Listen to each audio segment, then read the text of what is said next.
بسم الله الرحمن الرحيم. Егер ошо ишеним келгендечи.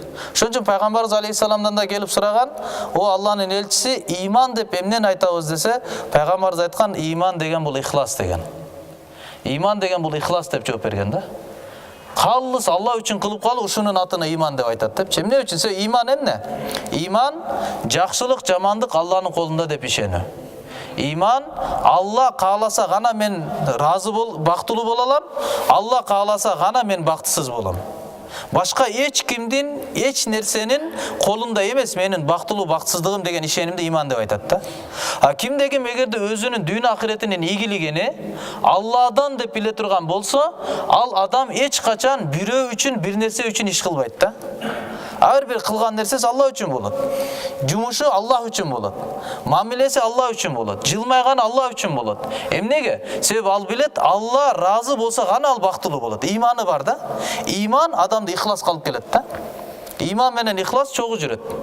Качан иман түшүп кетсе, ихлас да түшүп кетет. Иман көтөрүлсө, ихластуулук да көтөрүлөт.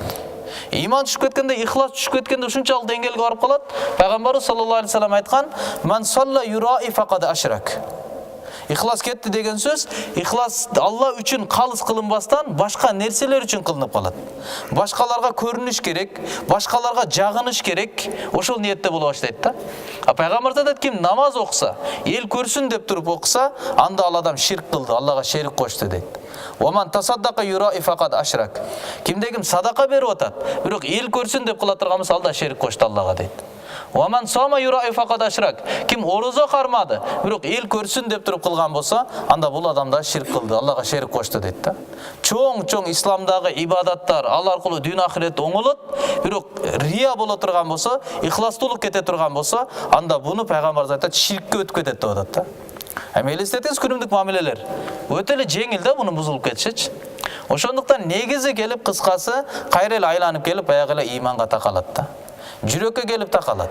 Алланын колунда бардык нерсе, жакшылык, жамандык, бактылуулук, бактысыздык, ийгилик, кордук, баары Алланын гана колунда деген ишеним келмейинче, адамдын амалы баары бир оңоло албайт.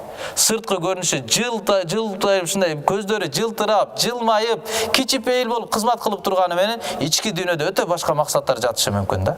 Ички дүйнө ниети башка. Ассаламу алейкум, кандайсыз, жакшысызбы, ден соолугуңуз жакшыбы? Бирок максаты сиз аркылуу башка пайдага жетип алыш да.